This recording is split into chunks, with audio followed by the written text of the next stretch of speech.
The barred variety, specifically as seen on the barred rock, is one of the most recognizable chicken varieties in North America. The cuckoo and barred varieties are a great example of sex linkage in chickens, which can be used to create chicks that can be sexed at hatch. Because of this, the barred and cuckoo varieties have played a huge role in agriculture, especially in the backyard chicken scene for people who can't have roosters and need to ensure their chicks are females. The majority of sex-linked hybrid breeds have a parent who is cuckoo or barred. In this video, we will discuss the similarities and differences between the cuckoo and barred varieties, the genetics of barring in chickens, an overview of how sex linkage works, and 6 different Punnett squares related to the breeding of cuckoo and barred that will show you how to get chicks that you can determine if they are male or female at hatch. Although the cuckoo and barred varieties are called different names, the actual barring is caused by the same gene, the sex-linked barring gene. The difference between the two varieties has to do with the speed of the feather growth. Barring is caused by slow feathering, and as a result should have a more sharply defined appearance compared to cuckoo, which is caused by fast feathering and more blended together.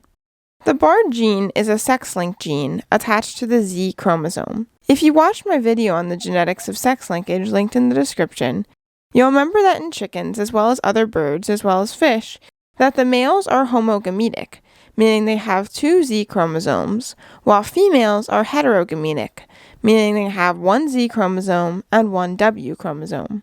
This means that the female's chromosomes determine the gender of the offspring. Because the barred gene is on the Z chromosome, this means that females can only ever be hemizygous for the barred gene. Males, on the other hand, because they have 2 Z chromosomes, can be homozygous or heterozygous for the barred gene.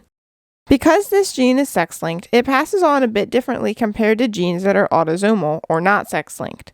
Technically, this gene is incomplete dominant because males that are homozygous for the barred gene will be lighter than their heterozygous counterparts. Because females can only be hemizygous for barring, they will always be darker.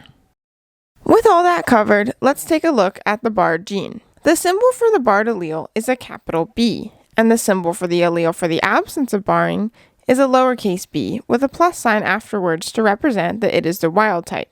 The best part about the genetics of sex linkage is that it allows you to get chicks that you can sex at hatch. You can tell if a chick is barred or not at hatch by its markings. A barred chick should have a white dot on top of its head, whereas one that is not barred will not. With all that covered, let's move on to the Punnett squares. The first 3 pairings are not sex-linked, as I will be saving the sex-linked pairings for the end. The first Punnett square is a male homozygous for the absence of barring, bred to a female that is hemizygous for the absence of barring. Neither of the parents in this case are barred. All offspring will not have barring, with the males being homozygous for the absence of barring, and the females being hemizygous for the absence of barring. Because the barring gene is incomplete dominant, unless one of the parents has the barring gene, the offspring cannot be barred. The second Punnett square is a male that is heterozygous for barring, bred to a female that is hemizygous for the absence of barring. Keep in mind that male chicks get a Z chromosome from each parent, whereas female chicks get the Z chromosome from their dad and the W chromosome for their mom. In this pairing, 50% of male offspring will be heterozygous for the barring gene, because the dad gave them one of his Z chromosomes, which happened to be the one that carried the barring gene. The other 50% of male offspring will be homozygous for the absence of barring, because their dad gave them the Z chromosome that didn't carry barring. In both instances with the male offspring, the mom also gave them the Z chromosome, which in her case did not carry barring. 50% of female offspring will be hemizygous for barring, because they got the Z chromosome that carried barring from their dad, and the other 50% of females will be hemizygous for the absence of barring because they got the Z chromosome that didn't carry barring from their dad. Of course, in order for a chick to be female, they have to get the W chromosome from their mom, meaning their mom did not have an influence on which Z chromosome they got. This is not considered a sex-linked pairing. The third pairing is a male that is homozygous for barring, bred to a female that is hemizygous for the absence of barring. In this pairing, 100% of both the male and female offspring will be heterozygous and hemizygous respectively for the barred allele.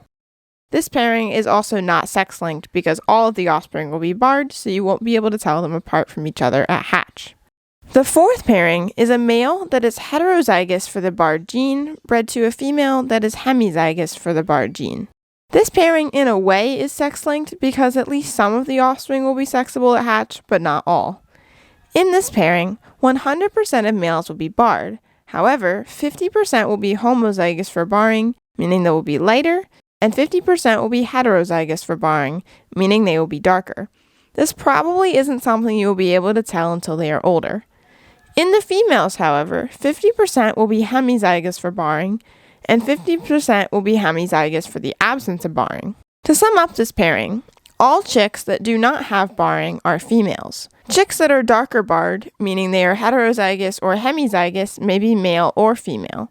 But chicks that are homozygous for barring, meaning they have lighter barring, are males. Again, you might not be able to tell this until they are older. The fifth pairing is also a sex-linked pairing, but not as foolproof as the last pairing we will discuss. In this pairing, a homozygous barred male is bred to a hemizygous barred female. All the offspring will be barred. However, all males will be homozygous for barring, and all females will be hemizygous for barring, meaning the males will be lighter and the females will be darker. And finally, the sixth pairing is the best pairing to use to guarantee all offspring will be sex-linked and therefore sexable at hatch. This pairing consists of a male that is homozygous for the absence of barring, and a female that is hemizygous for barring. All male offspring from this pairing will be heterozygous for barring, and all females will be hemizygous for the absence of barring. To sum it up, all males will be barred and all females will not be.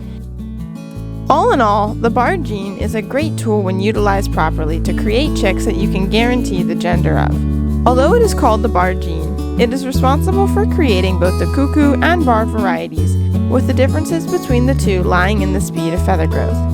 As always, if you ever have any questions, feel free to comment below and I would be more than happy to try and answer them. If you would like more information on the genetics of sex linkage, click this video or click the link in the description to learn more. Thank you so much for watching, and I will see you in the next video.